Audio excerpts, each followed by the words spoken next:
The Canadian Airborne Regiment may be called on short notice to carry out a myriad of tasks involved in the conduct of a United Nations ready force, a Defence of Canada or a Canis operation. The regiment is organized into 5 main elements. Included are 3 rifle commandos, each with 3 rifle platoons and a support weapon platoon, a headquarters and signal squadron, which provides communications and housekeeping facilities and administers the mortar and pathfinder platoons, and a service commando, providing first-line service support. Depending on the assigned task, the intensity of the expected opposition, general climate and terrain conditions, the regiment may be augmented by elements of the Special Service Force to form an airborne battle group.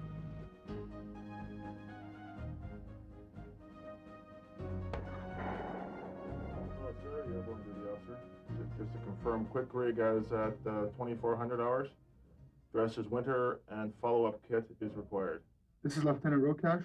Quick rig is on. A quick rig is initiated at W hour by an alert recall. All subsequent timings in the quick rig procedure are based on this key timing. 0745 hours. Okay, bye. Quick rig is the nickname for the procedures through which the Canadian Airborne Regiment is alerted, formed, regrouped, tasked, and deployed to conduct an operation within a minimum response time.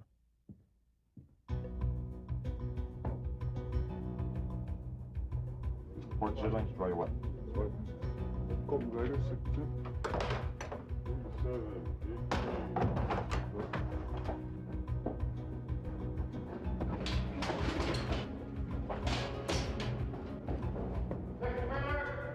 Security. Make it happen. One section, let's go. Let's get the red light out the hall up against the smart walker. Over the mess hall. The warning order is then issued by the regimental headquarters staff. It initiates the battle procedure necessary to prepare the regiment for the upcoming mission.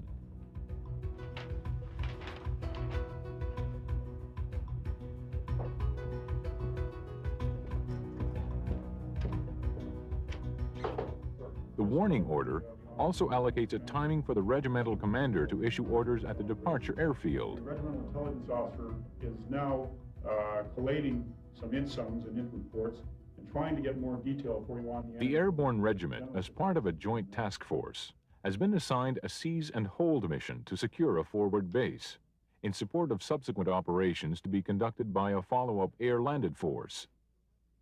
The regiment is to be parachuted into the airhead, with the air-landed link-up expected to occur early the next day. It is augmented by an airborne artillery battery, an engineer troop, and a medical evacuation platoon. The regiment's objective area is the airfield and the associated complex of hangars, communications, maintenance, and administrative buildings. A joint task force headquarters element has been established at the departure airfield.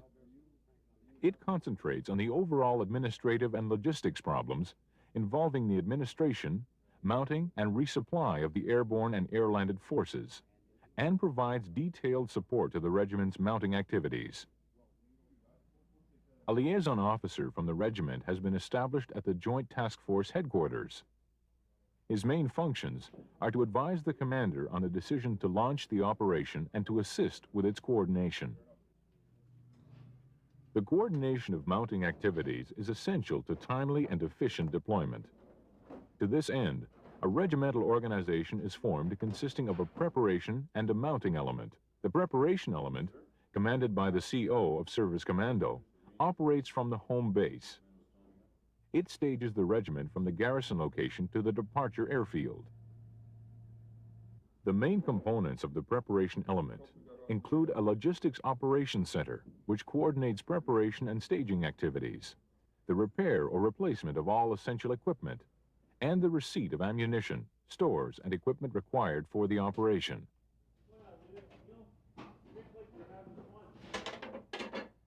A packing team, which issues rigging materials and combat supplies to units, operates a pre-rigging area, supervises, inspects, and accepts loads, and directs their onward transmission to the departure airfield.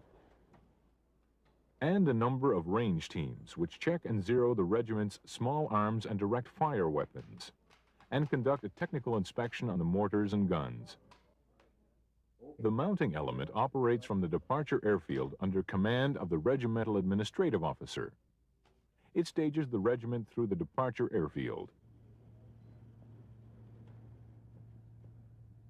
The main components of the mounting element include a forward headquarters, which coordinates the mounting support for the regiment. It provides briefings and documentation to the airlift force and supervises the preparation of unit equipment for aerial delivery. An emplaning team, which assists with the documentation, preparation, and loading of personnel aboard aircraft. The service support group, which coordinates transport, messing, accommodation, maintenance, and general stores needs. And unit advance parties, which coordinate the receiving of equipment, assist with rigging loads, and help prepare aircraft loading tables. Departure assistance groups are provided from the supporting base and the Canadian Airborne Regiment to process personnel and equipment for operational deployment. The personnel group checks the medical, administrative, and spiritual fitness of each member of the battle group and updates documents and records. The equipment group ensures that unserviceable equipment is either repaired or replaced, that unit holdings of stores and supplies are replenished as required, and that vehicles and cargo are ready for the move to the departure airfield.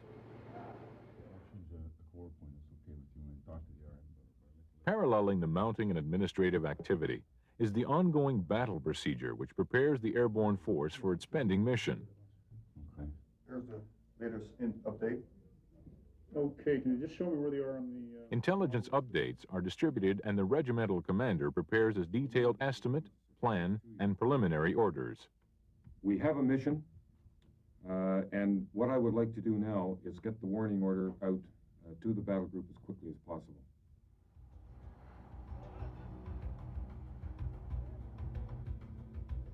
The main body departs the garrison location and moves to the departure airfield.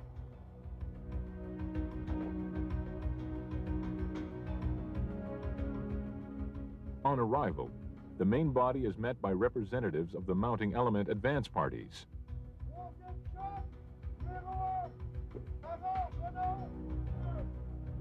Personnel are allotted transient accommodations and ration facilities and continue battle procedure for the operation.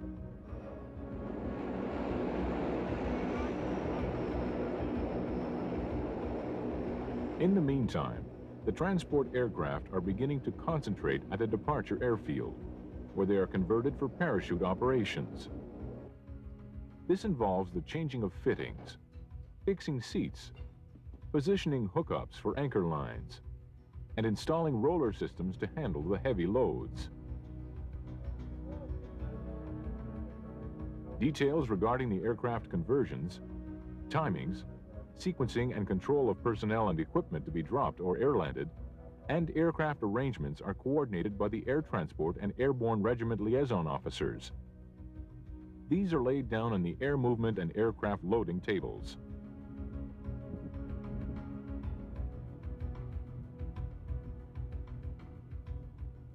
Imperative in the preparation of these tables is the concept of tactical cross-loading in support of the ground tactical plan. This involves the loading of key individuals, subunits, and equipment on specific aircraft, ensuring that all elements arrive on the same drop zone at roughly the same time, and minimizes the effects of the loss of any one aircraft through mechanical malfunction or enemy action. And the last aircraft is to include... Once all the operational details have been coordinated, the regimental commander issues his orders. ...enemy as possible. Thank you very much. At the departure airfield, an airlift control center is established, which incorporates a control element for planning, coordinating, and tasking of airlift activities and a number of MAMS teams to load and rig cargo. A movement control center is set up close to the ALCE and coordinates the flow of vehicles, equipment, and personnel to the airfield.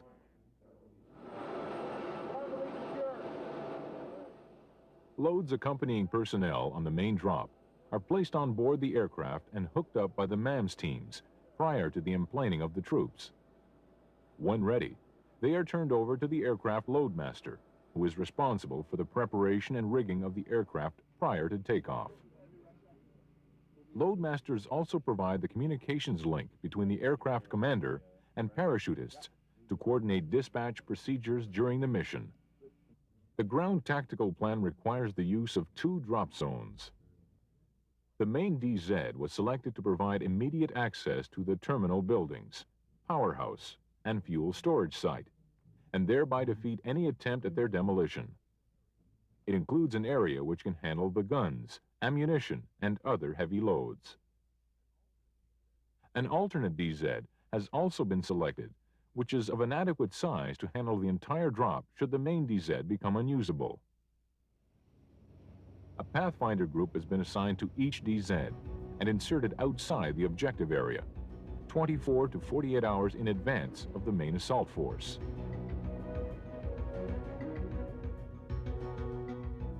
After landing, each group moves to their respective DZ area and establishes a patrol base.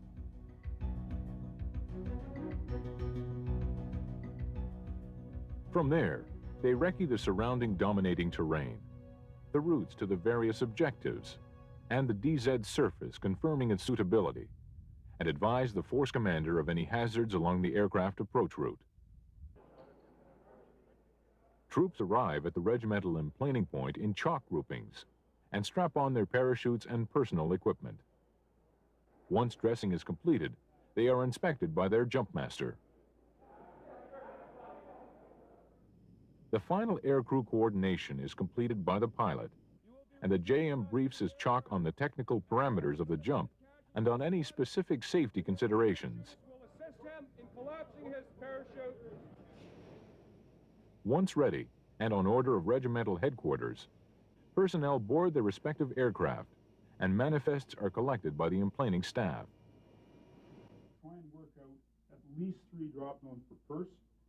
And Meteorological forecasts for the period are favorable, and the time to begin the drop, or PR, is scheduled for 1200 on the 22nd. This will permit the quick securing of objectives and a reorganization by daylight, followed by a period of darkness where any enemy moving against the force will be at a disadvantage. The link-up with the air-landed force is planned for first light.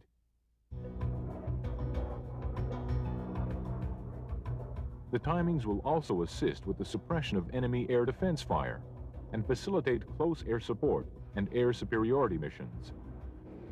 The Airborne Regiment, including its load of equipment, ammunition, and stores, requires approximately 36 C-130 chalks.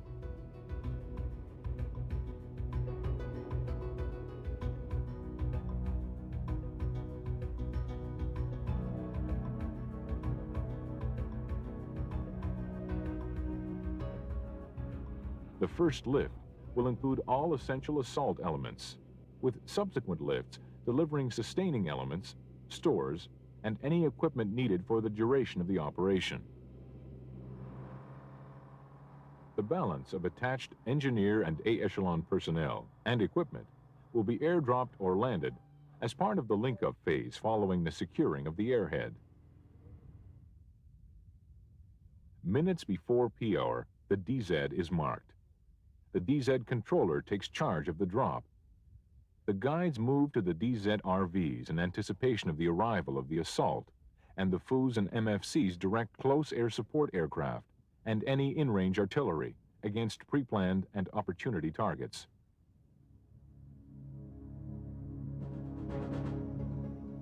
On approaching the chosen DZ, the assault force formation flies as close to the ground as possible to mask aircraft from enemy radar and air defense fire. At the last minute, they pop up to jump altitude and slow down to their drop speed.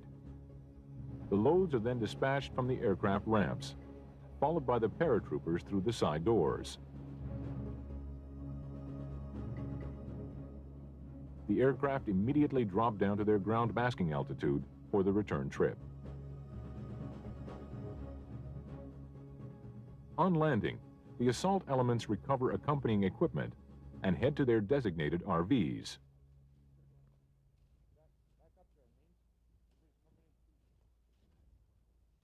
At the RV, a waiting guide meets up with and quickly briefs the commando on its objective and the route to it, and they depart the RV to carry out their assault tasks. The regimental commander's tactical headquarters is deployed well forward, commanding a view of the initial objectives. Here, he confirms the tactical plan and provides the required direction to the operation. The rifle commandos are equipped with small arms, light automatic weapons, and short-range anti-armor weapons to deal with hardened point targets and lightly armored vehicles. They man-pack their ammunition and equipment. Each commando may include vehicles for communications, direct fire weapons, and ammunition resupply. The assault continues until the commandos have achieved their initial objectives and the airhead is secured.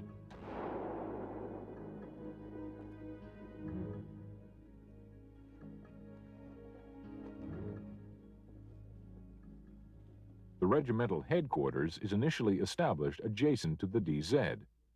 It deploys as a command post with its integral operations and intelligence sections. Co-located with the HQ is the Fire Support Coordination Center, which is based on the headquarters elements of the mortar platoon and the supporting artillery battery.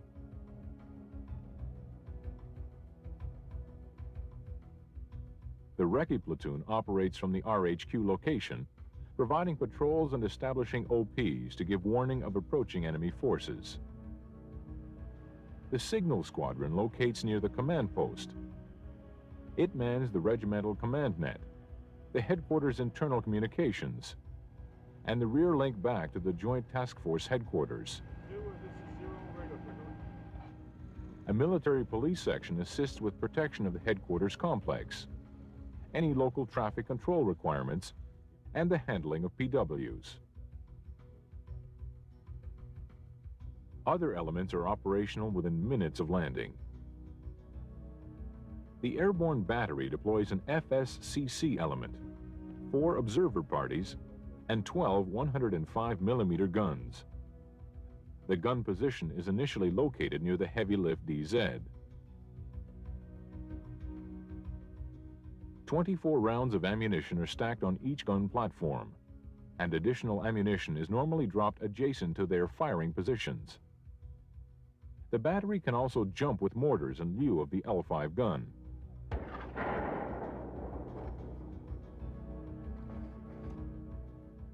The mortar platoon, with its 6 firing detachments, can operate from a central location or from 2 dispersed sites. A minimum of 100 rounds accompanies each mortar on the initial drop. The guns and mortars bring down fire on targets designated by the FOOs and MFCs attached to the commandos and the Recce detachments.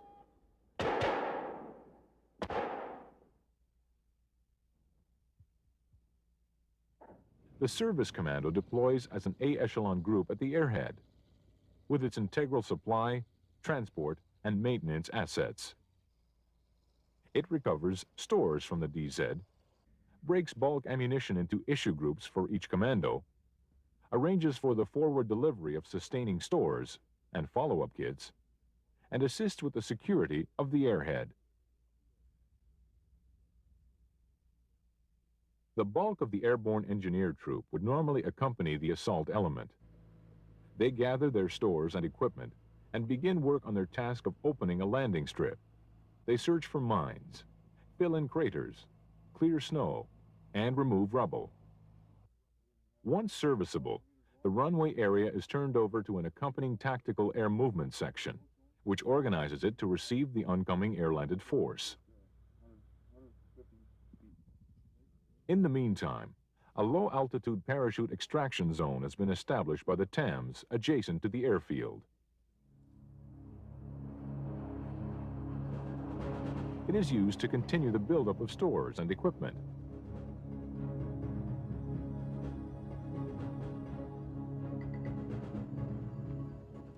Medical support to the force is initially provided at casualty collecting points by medical assistants attached to the commandos.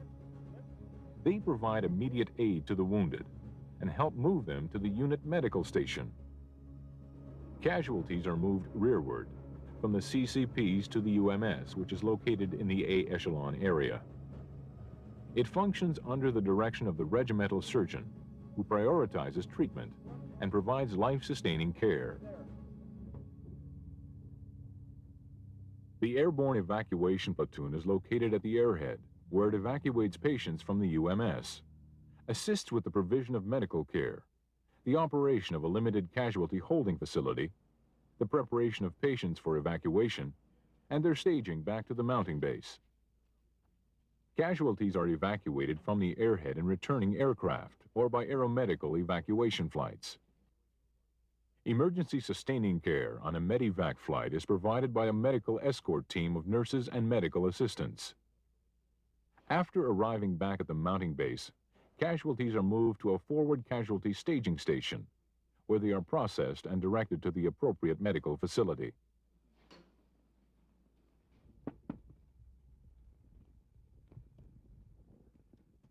Once the objectives have been secured, each commando consolidates their assigned defense sector. The regimental HQ relocates to where it can best direct the fight against any enemy attempting to recapture the airfield. The guns and mortars redeploy to more centralized firing positions. The recce elements depart on their reconnaissance tasks, and the anti-armor detachments take up positions covering the main approaches.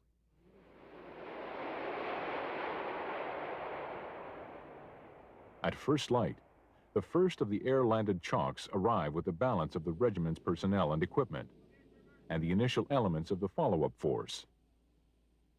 The troops deplane, and equipment is unloaded to join the developing airhead. The engineers complete any further improvements to the airstrip and carry out other conventional engineer tasks. Prisoners taken during the operation are held in an airhead PW collecting point, where they are interrogated by the Airborne Force intelligence staff. PWs are normally evacuated by air as soon as possible after capture.